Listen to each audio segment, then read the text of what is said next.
नमस्ते दोस्तों, mission exam centre पर आपका स्वागत है। नमस्कार। आज हम मुगल साम्राज्य के उस खाके को समझने की कोशिश करेंगे जो भारतीय इतिहास का एक बेहद ज़रूरी हिस्सा है। अब देखिए, चाहे यूपीएससी हो, स्टेट पीएससीज हो या कोई भी प्रतियोगी परीक्षा, इस विषय से सवाल तो बनते ही बनते हैं। चलिए शुरुआत करते हैं इस जानी पहचानी तस्वीर से।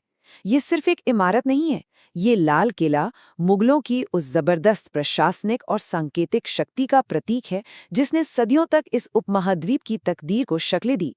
तो आज हम क्या क्या देखने वाले हैं? हम बात करेंगे कि मुगल आए कहाँ से, उनके महान सम्राट कौन थे, उन्होंने जो सिस्टम बनाया वो कैसे काम करता था और आखिर में वो अपने पीछे क्या विरासत छोड़ गए। तो चलिए सबसे पहले और सबसे बुनियादी सवाल पर आते हैं। आखिर ये मुगल थे कौन और कहाँ से आए थे? असल में मुगलों की रगों में दो महान योद्धा वंशों का खून था। माँ की तरफ से देखें तो वे थे चंगेज खान के वंशज और पिता की तरफ से वे तैमूर के उत्तराधिकारी थे। लेकिन उन्होंने अपनी पहचान के लिए एक को दूसरे पर ज्यादा तरजीह दी। और दिलचस्प बात यह है कि मुगलों को खुद को मंगोल या मुगल कहलाना कुछ खास पसंद नहीं था। क्यों? क्योंकि चंगेज खान का नाम नरसंहारों से जुड़ा हुआ था। इसके बजाय वो खुद को तैमूरी कहने में गर्व महसूस करते थे। आखिर उनके महान पूर्वज तैमूर ने दिल्ली पर फतह हासिल की थी। और ये तस्वीर देखिए, ये इस बात का जीता जागता सबूत है। मुगल बादशाहों ने खास तौर पर ऐसे चित्र बनवाए जिनमें वो तैमूर के साथ बैठे दिखाए गए हैं। ये सिर्फ एक पेंटिंग नहीं है, ये अपनी राजनीतिक वैधता को अपने गौरवशाली वंश से जोड़ने का एक तरीका था। अब बात करते हैं उन शासकों की जिन्होंने इस साम्राज्य की नींव रखी और इसे हिंदुस्तान की सबसे बड़ी ताकत बना दिया। ये वो 6 महान स्तंभ हैं जिन पर मुगल साम्राज्य की इमारत टिकी थी, बाबर से लेकर औरंगजेब तक। इनका क्रम, इनके शासनकाल की तारीखें और जरूरी घटनाएं, ये सब कम्पिटिटिव एग्जाम्स में अक्सर पूछे जाते हैं। अब जरा इस नक्शे को देखिए। अकबर के समय तक साम्राज्य लगभग पूरे उपमहाद्वीप में फैल चुका था, पश्चिम में काबुल से लेकर पूरब में बंगाल तक। लेकिन इतने बड़े और अलग अलग तरह के लोगों वाले साम्राज्य को चलाना कोई बच्चों का खेल नहीं था, ये एक बहुत बड़ी चुनौती थी। तो सवाल ये उठता है कि मुगलों ने इतने विशाल साम्राज्य को संभाला कैसे? इसका जवाब उनकी एडमिनिस्ट्रेटिव मशीनरी, उनकी प्रशासनिक व्यवस्था में छिपा है। और ये एग्जाम पॉइंट ऑफ व्यू से शायद सबसे महत्वपूर्ण टॉपिक्स में से एक है। मुगल प्रशासन की जो रीढ़ थी वो थी मनसबदारी प्रणाली। मनसब का सीधा सा मतलब है रैंक या पद। ये एक ऐसा कमाल का सिस्टम था जिससे किसी भी सरकारी अधिकारी का पद, उसकी सैलरी और उसकी सैन्य जिम्मेदारियां सब कुछ एक साथ तय हो जाता था। अच्छा, इस सिस्टम को समझने के लिए 2 शब्द बहुत जरूरी हैं, जात और सवार। जात से किसी अधिकारी का पर्सनल रैंक और उसकी सैलरी तय होती थी, मतलब दरबार में उसका रुतबा कितना होगा। वहीं सवार से ये तय होता था कि उसे अपने अंडर कितने घुड़सवार सैनिक रखने होंगे। इस टेबल से बिल्कुल साफ है, जिसका जात रैंक जितना ऊंचा, दरबार में उसका रुतबा और उसकी तनख्वाह उतनी ही ज्यादा। 5000 जात वाले जो अमीर होते थे वो प्रशासन के बिल्कुल टॉप पर होते थे। और ये तस्वीर हमें दिखाती है कि ये सिस्टम असल में जमीन पर कैसा दिखता था। एक मनसबदार अपने सवार दस्तों के साथ एक सैन्य अभियान पर निकल रहा है। ये प्रशासन और सेना का एक मिलाजुला बड़ा ही एफिशिएंट ढांचा था। तो अब सबसे जरूरी सवाल पर आते हैं, इतनी विशाल सेना, इतने सारे अधिकारी, इस सब का खर्चा कहाँ से आता था? आखिर पैसा कहाँ से आ रहा था? साम्राज्य की आमदनी का सबसे बड़ा जरिया था किसानों की उपज पर लगने वाला टैक्स, यानी भू राजस्व। इसे इकट्ठा करने के लिए एक बहुत ही व्यवस्थित तरीका अपनाया गया था, जिसे जब्त कहते थे। इसमें पिछले 10 साल के आंकड़ों के आधार पर हर फसल पर टैक्स की दर पहले से ही नकद में तय कर दी जाती थी। अब ज्यादातर मनसबदारों को सैलरी कैश में नहीं मिलती थी, बल्कि जागीर के रूप में मिलती थी। जागीर का मतलब था एक ऐसा इलाका जहां से टैक्स वसूलने का अधिकार उस मनसबदार का होता था। पर यहाँ एक बात याद रखने वाली है, मनसबदार उस जमीन का मालिक नहीं होता था, वो सिर्फ वहां से टैक्स वसूल सकता था। अब चलते हैं अकबर के दौर में और देखते हैं कि कैसे उन्होंने भारत जैसे विविधता से भरे देश पर शासन करने के लिए एक बिल्कुल अनोखा और दूरदर्शी विचार विकसित किया। अकबर को अलग अलग धर्मों और दर्शन को जानने में गहरी दिलचस्पी थी। फतेहपुर सीकरी के इबादत खाने में वो उलेमाओं, ब्राह्मणों, ईसाई पादरियों और दूसरे धर्मगुरुओं के साथ घंटों बैठकर चर्चा करते थे। इन्हीं सब चर्चाओं से एक विचार निकला, सुलह ए कुल, जिसका मतलब था सबके लिए शांति या सार्वभौमिक शांति। ये सिर्फ धार्मिक सहनशीलता नहीं थी, बल्कि एक ऐसी शासन नीति थी जो धर्म के आधार पर किसी से कोई भेदभाव नहीं करती थी और ईमानदारी, न्याय और शांति जैसे मूल्यों पर जोर देती थी। अकबर की दरबारी और उनके बहुत करीबी दोस्त अबुल फजल ने इस विचार को बहुत खूबसूरती से समझाया है। उन्होंने लिखा कि सुलह ए कुल की नीति किसी भी धर्म को छोटा या बड़ा नहीं मानती, बल्कि एक ऐसी नैतिक व्यवस्था पर जोर देती है जो सब पर एक समान लागू हो, और यही अकबर के शासन का मूल मंत्र बना। तो इन महान बादशाहों के बाद साम्राज्य का क्या हुआ और आज उनकी विरासत हमारे लिए क्या मायने रखती है? देखिए, 17वीं सदी के अंत तक आते आते, खासकर औरंगजेब के समय में, ये विशाल ढांचा चरमराने लगा। हुआ ये कि मनसबदारों की संख्या बहुत बढ़ गई थी, लेकिन उन्हें देने के लिए जागीरें उतनी ही थी। इससे सिस्टम पर भारी दबाव पड़ा, किसानों का शोषण बढ़ा और धीरे धीरे साम्राज्य की पकड़ कमजोर होती चली गई।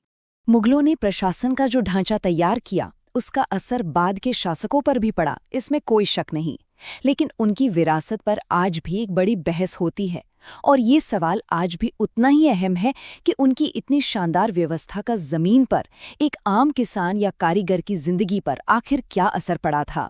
मुगलों का नाम सुनते ही क्या आता है जहन में? शायद आलीशान महल, बड़ी बड़ी लड़ाइयाँ, है ना? लेकिन असल में उनकी कहानी इससे कहीं ज्यादा गहरी है। उन्होंने एक ऐसा सिस्टम बनाया जिसकी गूंज, आप यकीन नहीं करेंगे, आज भी हमारी राजनीति से लेकर समाज तक में सुनाई देती है। तो ये कहानी सिर्फ इतिहास की नहीं है, ये हमारी आज की पहचान का भी एक बहुत जरूरी हिस्सा है। अच्छा, एक बात सोचिए, हर साल भारत के प्रधानमंत्री लाल किले से पूरे देश को संबोधित करते हैं। वो असल में उसी जगह पर खड़े होते हैं जो कभी मुगल बादशाहों का निवास स्थान था। तो अनजाने में ही सही, वो मुगलों की एक बहुत बड़ी विरासत को आगे बढ़ा रहे होते हैं। ये सिर्फ एक इमारत नहीं है, ये सत्ता का एक जीता जागता प्रतीक है। और बस यही वजह है कि मुगलों का इतिहास आज भी इतना मायने रखता है।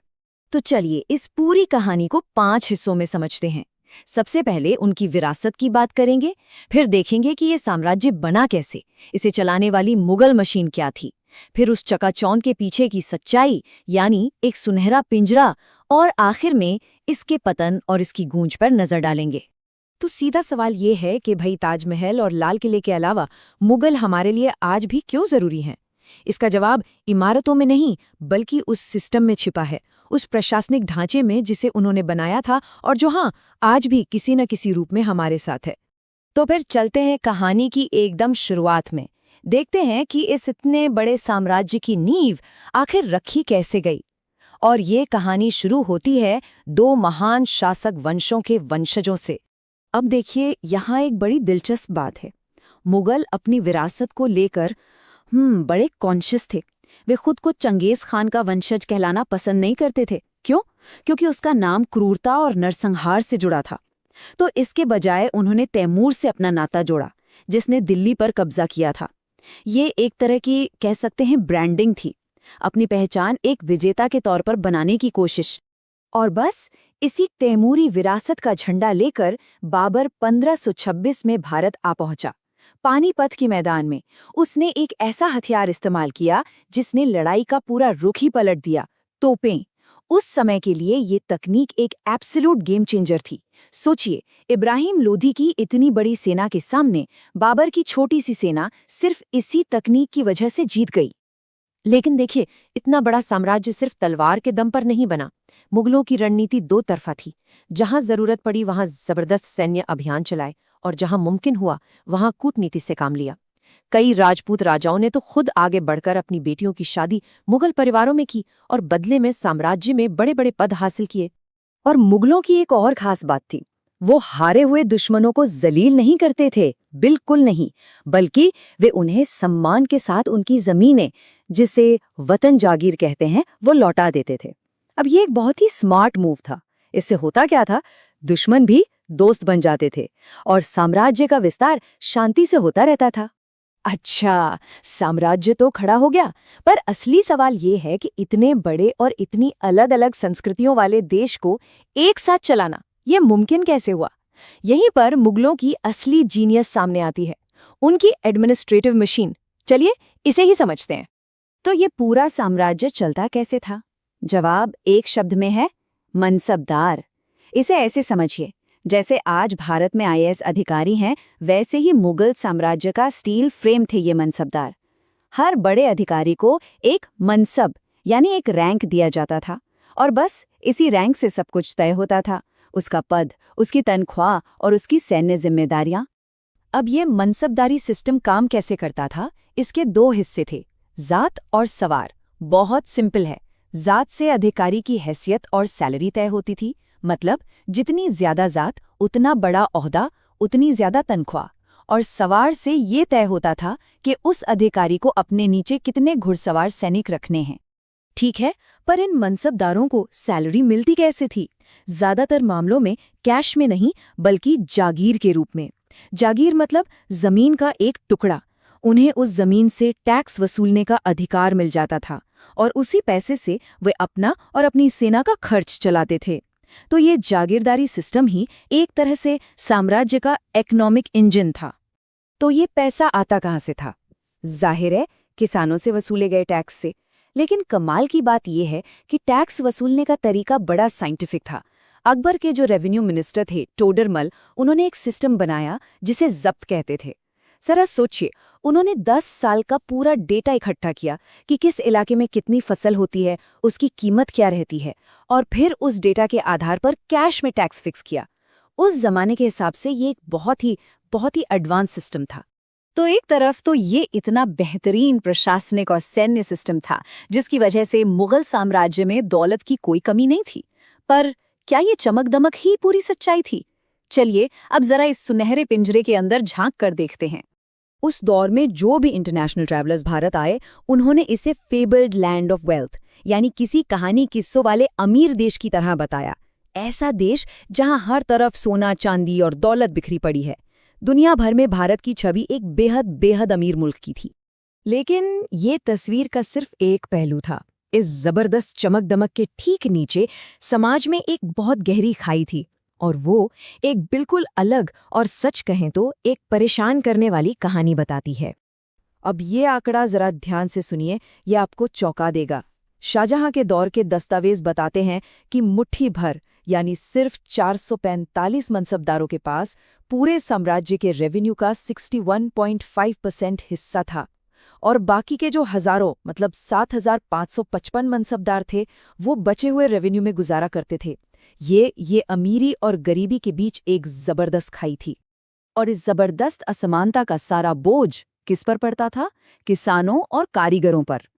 टैक्स चुकाने के बाद उनके पास इतना कम बचता था कि वे मुश्किल से अपना पेट पाल पाते थे। अब ऐसे में वे न तो बेहतर औजार खरीद सकते थे और न ही अपने काम में कोई नया निवेश कर पाते थे।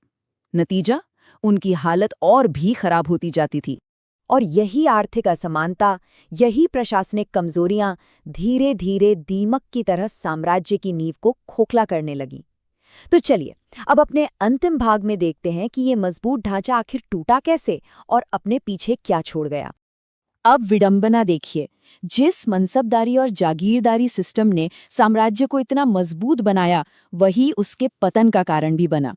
अकबर के समय तक तो सब ठीक चल रहा था, लेकिन औरंगजेब के आते आते मनसबदारों की संख्या इतनी ज्यादा बढ़ गई कि उन्हें देने के लिए जागीरें ही कम पड़ गईं। नतीजा, अधिकारियों को कागज पर तो बड़ी बड़ी जागीरें मिलती थीं, लेकिन असल में जमीन से उतना रेवेन्यू आता ही नहीं था। पूरा सिस्टम बस टूटने लगा था। और इसका अंजाम बहुत बुरा हुआ। जागीरदार जितना हो सके उतना राजस्व निकालने के लिए किसानों का शोषण करने लगे। इससे तंग आकर किसानों ने जगह जगह विद्रोह कर दिया, और जैसे जैसे दिल्ली में केंद्र की ताकत कमजोर हुई, हैदराबाद और अवध जैसे शक्तिशाली सूबों के गवर्नरों ने खुद को आजाद घोषित कर दिया। साम्राज्य बिखरने लगा। लेकिन कहानी में यहाँ एक और ट्विस्ट है।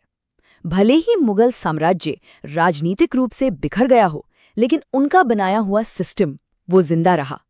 उनके प्रशासन का तरीका, जमीन का हिसाब किताब रखने का तरीका, ये सब इतना मजबूत था कि बाद में आने वाले शासकों ने, यहाँ तक कि अंग्रेजों ने भी इसे काफी हद तक जस का तस अपना लिया।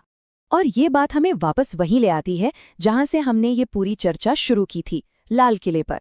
तो अब हम समझ सकते हैं कि ये सिर्फ एक इमारत नहीं, बल्कि उस जबरदस्त प्रशासनिक विरासत की निशानी है जो मुगलों ने छोड़ी। एक ऐसी व्यवस्था जिसने इस पूरे उपमहाद्वीप के भविष्य को हमेशा हमेशा के लिए बदल दिया। तो आखिर में एक सवाल के साथ इस बात को खत्म करते हैं। मुगलों की कहानी हमें सिखाती क्या है? शायद यही कि कोई भी सिस्टम हमेशा के लिए परफेक्ट नहीं होता। जो व्यवस्था एक साम्राज्य को बुलंदियों पर पहुंचा सकती है, वही व्यवस्था उसे जमीन पर भी ला सकती है, अगर सत्ता, दौलत और इंसाफ के बीच का संतुलन बिगड़ जाए। और ये एक ऐसा सबक है जो आज भी उतना ही, बल्कि शायद उससे भी ज्यादा प्रासंगिक है।